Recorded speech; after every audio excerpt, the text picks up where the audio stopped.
ಸ್ನೇಹಿತರೆ ನಮಸ್ಕಾರ. South western railways ಅಂದರೆ ನೈಋತ್ಯ ರೈಲ್ವೆ ಭಾರತೀಯ ರೈಲ್ವೆಯ 19 ರೈಲ್ವೆ ವಲಯಗಳಲ್ಲಿ ಒಂದಾಗಿದೆ. ಈ ಸೌತ್ ವೆಸ್ಟರ್ನ್ ರೈಲ್ವೇಸ್ ಹುಬ್ಬಳ್ಳಿಯಲ್ಲಿ ಪ್ರಧಾನ ಕಚೇರಿಯನ್ನು ಹೊಂದಿದೆ.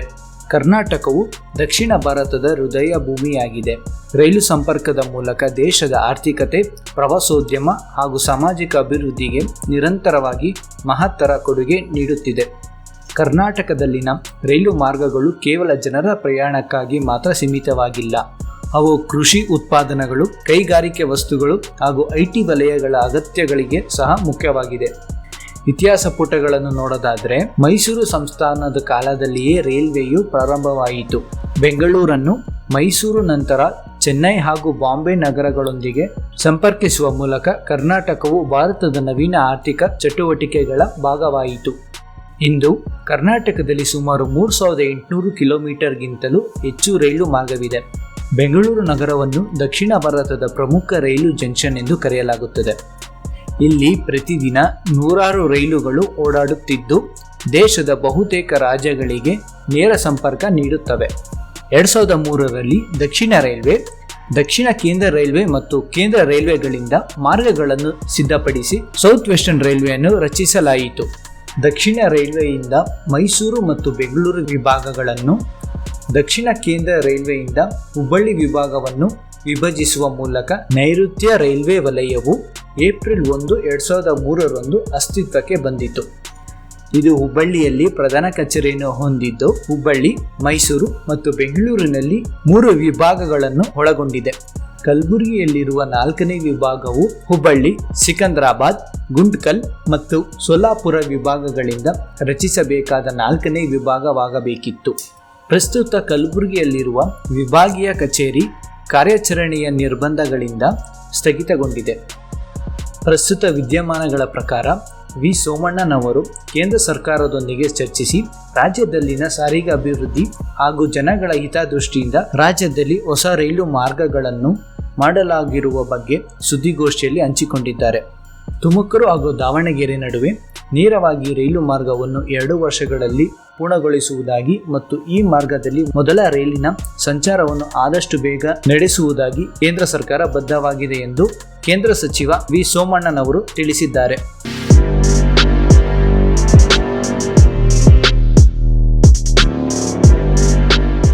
ನವದೆಹಲಿಯ ಸಂಸತ್ ಭವನದಲ್ಲಿ ಕೇಂದ್ರ ಗೃಹ ಸಚಿವ ಅಮಿತ್ ಶಾ ಅವರನ್ನು ಭೇಟಿಯಾಗಿ ತುಮಕೂರು, ಚಿತ್ರದುರ್ಗ, ದಾವಣಗೆರೆ ರೈಲು ಮಾರ್ಗದ ತಿಮ್ಮರಾಜನಹಳ್ಳಿ, ತಾವರೆಕೆರೆ ವಿಭಾಗಕ್ಕೆ ರೈಲು ಮಂಡಳಿಯ ಪ್ರಸ್ತಾವನೆಗೆ ಅನುಮೋದನೆ ನೀಡುವಂತೆ ಕೋರಿದ್ದಾರೆ. ಜೊತೆಗೆ ಅಮಿತ್ ಶಾ ಅವರ ಸಕಾರಾತ್ಮಕ ಪ್ರತಿಕ್ರಿಯೆ ಮತ್ತು ಬೆಂಬಲಕ್ಕೆ ಅವರು ಕೃತಜ್ಞತೆ ಸಲ್ಲಿಸಿದರು ಮತ್ತು ಕರ್ನಾಟಕ ಜನರ ಪರವಾಗಿ ಮೂಲಸೌಕರ್ಯ ಅಭಿವೃದ್ಧಿಗೆ ಶ್ರೀ ಅಮಿತ್ ಶಾ ಅವರ ಬದ್ಧತೆಗಾಗಿ ನಾನು ಅವರಿಗೆ ಹೃದಯಪೂರ್ವಕವಾಗಿ ಧನ್ಯವಾದಗಳನ್ನು ಅರ್ಪಿಸುತ್ತೇನೆ ಎಂದು ಸಂತಸ ವ್ಯಕ್ತಪಡಿಸಿದರು. ಚಿತ್ರದುರ್ಗದ ಮೂಲಕ ತುಮಕೂರು, ದಾವಣಗೆರೆ ಮತ್ತು ತುಮಕೂರು, ರಾಯದುರ್ಗದ ನಡುವೆ 2140 ಕೋಟಿ ಮತ್ತು 2500 ಕೋಟಿ ರೂಪಾಯಿ ವೆಚ್ಚದಲ್ಲಿ 2 ಹೊಸ ರೈಲು ಮಾರ್ಗಗಳ ಯೋಜನೆಗಳು ನಡೆಯುತ್ತಿವೆ. ಕರ್ನಾಟಕದ ಇತರ ಪ್ರದೇಶಗಳೊಂದಿಗೆ ತುಮಕೂರಿನ ಸಂಪರ್ಕವನ್ನು ಸುಧಾರಿಸಲು ಈ 2 ಯೋಜನೆಗಳು ಅತ್ಯಗತ್ಯ ಮತ್ತು ಅವುಗಳನ್ನು ಶೀಘ್ರವಾಗಿ ಪೂರ್ಣಗೊಳಿಸಲು ನಿಕಟವಾಗಿ ಮೇಲ್ವಿಚಾರಣೆ ಮಾಡಲಾಗುತ್ತಿದೆ ಎಂದು ಸೋಮಣ್ಣನವರು ವಿವರಿಸಿದರು. ತುಮಕೂರು ದಾವಣಗೆರೆ ಹೊಸ ಮಾರ್ಗವು 2 ನಗರಗಳ ನಡುವೆ ನೇರ ಸಂಪರ್ಕವನ್ನು ಒದಗಿಸುತ್ತದೆ. ರೈಲು ಪ್ರಯಾಣದ ದೂರವನ್ನು 65 ಕಿಲೋಮೀಟರ್ ಕಡಿಮೆ ಮಾಡುತ್ತದೆ. ತುಮಕೂರು ರಾಯದುರ್ಗ ಮಾರ್ಗವು ತುಮಕೂರು ಬಳ್ಳಾರಿ ಮಾರ್ಗವನ್ನು 130 ಕಿಲೋಮೀಟರ್ ಕಡಿಮೆ ಮಾಡುತ್ತದೆ. ಇದರಿಂದಾಗಿ ಕಲ್ಯಾಣ ಕರ್ನಾಟಕ ಪ್ರದೇಶಕ್ಕೆ ರೈಲು ಸಂಪರ್ಕವನ್ನು ಹೆಚ್ಚಿಸುತ್ತದೆ. ಈ 2 ಯೋಜನೆಗಳಿಗೆ ಶೀಘ್ರವಾಗಿ ಭೂಸ್ವಾಧೀನಕ್ಕೆ ಅನುಕೂಲ ಮಾಡಿಕೊಡುವಂತೆ ಕರ್ನಾಟಕ ಸರ್ಕಾರವನ್ನು ಒತ್ತಾಯಿಸಿದರು.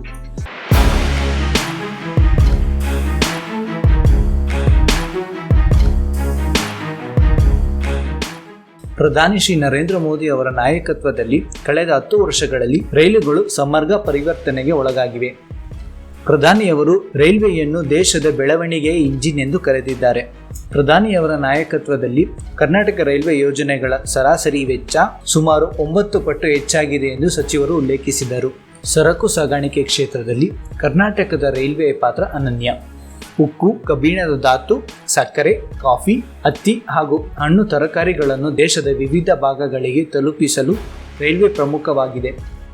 ಕಣಿವೆ, ಕಡಲ ತೀರ, ಕೈಗಾರಿಕೆ ಪ್ರದೇಶ, ಬೆಳೆಗಾರರ ಬೆನ್ನೆಲುಬಾದ ರೈಲು ಮಾರ್ಗಗಳು ರಾಜ್ಯದ ಆರ್ಥಿಕತೆಯನ್ನು ಬಲಪಡಿಸುತ್ತವೆ. ಪ್ರವಾಸೋದ್ಯಮ ಕ್ಷೇತ್ರದಲ್ಲೂ ರೈಲ್ವೆಯ ಕೊಡುಗೆ ಮರೆಯಲಾಗದಂಥದ್ದು. ಗೋವಾ, ಮಂಗಳೂರು, ಮೈಸೂರು, ಹಂಪಿ, ಬಿಜಾಪುರ ಬದಲಾವಣೆಗೊಂಡ ಆಧುನಿಕ ಬೆಂಗಳೂರನ್ನು ನೋಡಲು ಬರುತ್ತಿರುವ ಪ್ರವಾಸಿಗರಿಗೆ ರೈಲುಗಳು ಸುಲಭ, ಸುರಕ್ಷಿತ ಹಾಗೂ ಆರ್ಥಿಕ ಪ್ರಯಾಣದ ಮಾರ್ಗವಾಗಿವೆ. ವಿಶೇಷವಾಗಿ ಗೋಲ್ಡನ್ ಚಾರಿಯಟ್ ಎಂಬ ಐಷಾರಾಮಿ ರೈಲು ಕರ್ನಾಟಕದ ಸಾಂಸ್ಕೃತಿಕ ಹೆಗ್ಗಳಿಕೆಯನ್ನು ಜಗತ್ತಿನ ಮಟ್ಟಿಗೆ ತಲುಪಿಸಿದೆ. ಇತ್ತೀಚಿನ ದಿನಗಳಲ್ಲಿ ಕರ್ನಾಟಕ ರೈಲ್ವೆ ಪರಿಸರ ಸ್ನೇಹಿ ಪ್ರಯಾಣದತ್ತ ಕೂಡ ಗಮನ ಹರಿಸಿದೆ. ವಿದ್ಯುತ್ ರೈಲು ಮಾರ್ಗಗಳು, ಹಸಿರು ಇಂಜಿನ್ಗಳು ಮತ್ತು ನವೀನ ತಂತ್ರಜ್ಞಾನವನ್ನು ಅಳವಡಿಸಿಕೊಂಡು ಇಂಧನ ಉಳಿತಾಯ ಹಾಗೂ ಪರಿಸರ ಸಂರಕ್ಷಣೆಗೆ ಸಹಕರಿಸುತ್ತಿದೆ. ಮುಂದೆ ನೋಡೋದಾದ್ರೆ ಬೆಂಗಳೂರಿನಿಂದ ಮೈಸೂರು, ಹುಬ್ಬಳ್ಳಿ, ಧಾರವಾಡ, ಶಿರಸಿ, ವಿಜಯಪುರ ಮತ್ತು ಕೋಸ್ಟಲ್ ಕರಾವಳಿ ಭಾಗಗಳಿಗೆ ವೇಗದ ರೈಲು ಯೋಜನೆಗಳು ಕಾರ್ಯಗತವಾಗುತ್ತಿದೆ. ಮೆಟ್ರೋ ಹಾಗೂ ಇಂಟರ್ಸಿಟಿ ರೈಲುಗಳ ಸಂಯೋಜನೆ ಮೂಲಕ ಜನಜೀವನ ಇನ್ನಷ್ಟು ಸುಗಮಗೊಳ್ಳಲಿದೆ.